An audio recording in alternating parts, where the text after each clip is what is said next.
Hey, what is going on, guys? Dante here for Anime Spaceship, and this is an episode review for Tokyo Ghoul episode 1. So the episode starts with Kaneki talking about ghouls. Then we get a transition showing a poster with Hide's face on it. And if you guys remember from last season, Hide did die. So that's probably why they have the poster saying missing. But after that, there's a shot with what seems to be Akira standing in a field that looks like a graveyard. And then we get another transition and it shows us Amon, which everybody thought was dead, but it seems like Amon is still alive, standing somewhere with a cloak on. So yeah, we can see Amon, and then we can see someone that wasn't introduced yet, a brand new character with white hair and white glasses. And after that, it cuts back to Kaneki with his new hair look. Well, not Kaneki, now they call him Heise Sasaki. But then it transitions back to him and we go for the intro. I really love the intro, guys. I can't explain you guys, I can't tell you guys how much I actually love the intro. I'm not being biased or anything, but the intro was a piece of art. The visuals were on point and amazing. I can't stress this enough. They really showed us the power of the studio and what they can really do. And they really made up for the bad animation from season 1 and 2 with just that one intro. The song of choice was really good and it fitted perfectly with every aspect of the intro. It was fresh and original and never done before. So I really loved it. In the intro you could have seen many people, but I'm not gonna go really in depth about the intro. I'm just gonna say it was amazing, and yeah, there's actually not a lot to say about the intro. So the episode starts with Uri in the backseat of a taxi car, which, by no surprise, the taxi driver is the Ghoul, of course. Well, he's in the back seat, and then out of nowhere he told the taxi driver to stop the car. So the taxi driver stops the car because he was like, what seems to be the problem? He asked him if he wanted to get off over there. So next thing you know, he grabs his car and he told the taxi driver that he's a Ghoul investigator. The taxi driver immediately starts to panic and proceeds to hit his car into a wall, crashing and exploding it. Awesome animation between, I gotta give them credit for that. But yeah, after that Uri jumps out of the car too and he proceeds to start fighting. He grabs his blade, sword, whatever you want to call it. I forgot the name of the item now. And they proceed to fight, normal fight. And then suddenly, his screen breaks in half. The taxi driver thought he had an advantage, but then out of nowhere, his partner came, starting helping him out with an explosion, He came with his Kagune, which I don't know the name of his Kagune yet, but yeah, he came with his Kagune and just exploded the shit. Yeah, he exploded the shit out of the taxi driver, damaging Yuri a little bit. And then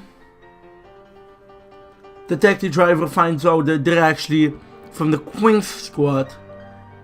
And yeah, the fight continues, and suddenly the taxi driver has the upper hand, but Kaneki comes in with his awesome blade, badass type of shit, and just cuts him down, but he left him alive. So yeah, then we get a transition of Kaneki and Kaneki's mentor in the CCG office with the higher ups, and they're just there talking, talking about business, talking about how they are going to get Torso. If you guys don't know, Torso is like the main focus of this episode. Like they squished like 6 chapters into all this episode, so it's gonna be a lot to talk about. So yeah, they're talking, they're thinking, how are they going to catch Torso? So Yuri and the other guy, his partner, well, they're not from the Queen's spot, they they started fighting because Yuri doesn't like to listen to Kaneki, or as Kaneki's new name is, Sasaki. He doesn't like to listen to Kaneki at all. So he made a plan to catch Torso without Kaneki, with the other guys. So they met this girl that actually has picture of who they think Torso is with a number of the number plate. Kaneki found out that half of the team wanted to like grab Torso without him and just, take the credit for themselves so they can get a promotion, so they can be like on top of Kaneki in a way.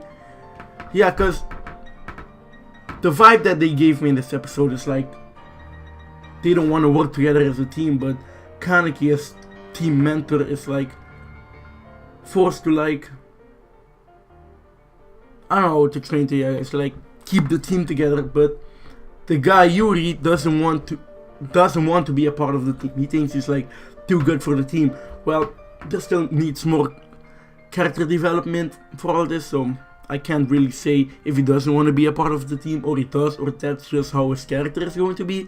But yeah, they get the photos. They either had to pay like 1 million yen or give the girl, the photographer, I'm saying, a personal item of Kaneki. So they gave her underwear, basically, and yeah, the deal was set. And the first two, like I'm saying, guys, the groups are split into two. Like there's Kaneki and the other girl, and Yuri and the other guy.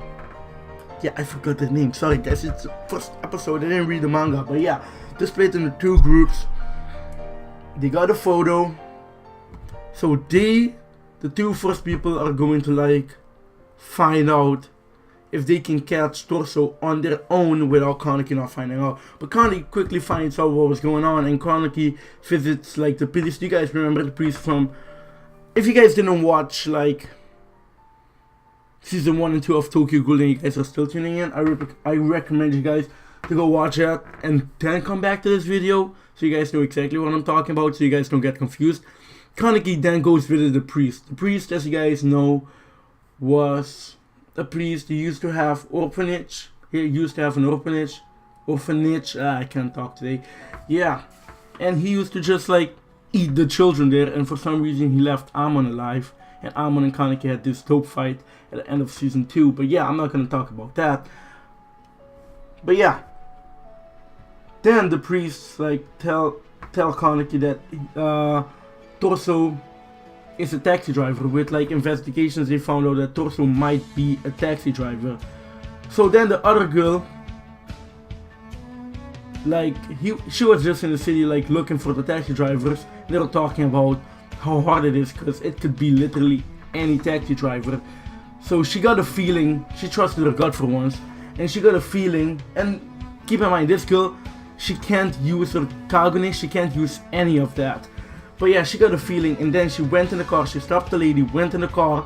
It turned out it was Torso. So she pushed like a GPS button on her phone so everybody can find out that they found Torso. So Yuri and the other guy were following the taxi. He quickly started to go where the location is. While in the back seat, the other girl was getting choked by Torso until the Yuri and the other guy showed up to stop it. So that whole scene later was like a high-speed pursuit. And the funniest thing about the scene was there was this scene where the police car tried to go by and then exploded. They literally used the police as bait. The police was like, let's help this Ghoul's investigators, let's help the CCG to catch Torso or this Ghoul. So and the car got exploded, flipped, and attacked by Torso. So then the high pursuit chase stopped by a blockade set up by Sasaki, aka Kaneki. And they instantly knew it was Kaneki doing that. That Kaneki set it like the blockade, but Kaneki was nowhere to be found. So shortly, like there was a fight. The fight started between Torso and the two other guys, the Yuri and the other guy, because the girl couldn't use her Kagune, so she was basically helpless. So yeah, the fight started. It seemed at first that they had the upper hand, but Torso was like regenerating really quickly. It was a really interesting fight until this weird guy with this mask showed up out of nowhere. He seemed like he was way stronger than Torso by every chance, and he just started dominating. They couldn't even land a punch on him. They started dominating. He slapped everybody away. He was dominating in every form. He was calling the Queen Squad pigeons. He was calling them weak. This guy was super freaking strong, guys. I can't stress this enough. Shortly then, just when you thought it was gonna be over for the Queen Squad, they were like history then, Sasaki shows up, and the other guy immediately realizes that Kaneki is not like the rest. Please don't get like confused, guys, when I use, sometimes I'm gonna call him Heisei Sasaki and then sometimes I'm gonna call him Kaneki. But yeah, please don't get confused, guys, it's the same person. But yeah, Heisei Sasaki then, he was fighting the guy, this random guy, we don't know his name yet, and his sword got like broken. He broke his sword basically. And then he was like backed up by the guy, he was pushed against the corner. Then suddenly, like, I think this is the best part of the entire episode, Kaneki was talking to him, like legit Kaneki. Kaneki came up to him because what I think is going on is that Heisei doesn't know that he's like really Kaneki. He doesn't know. I think he lost his memory in the fight. But he lost his memory from the final fight of the last season. But yeah, it was like an awesome scene. Heisei came up to him, he was grabbing, he was like, accept me, accept me, accept me. And Heisei was like, no, I won't accept you, you won't take over me. And then the episode just ended on a cliffhanger with Heisei like releasing the famous Kagune we all know and love from Kaneki. He released that, he embraced it, and he was like, call Akira.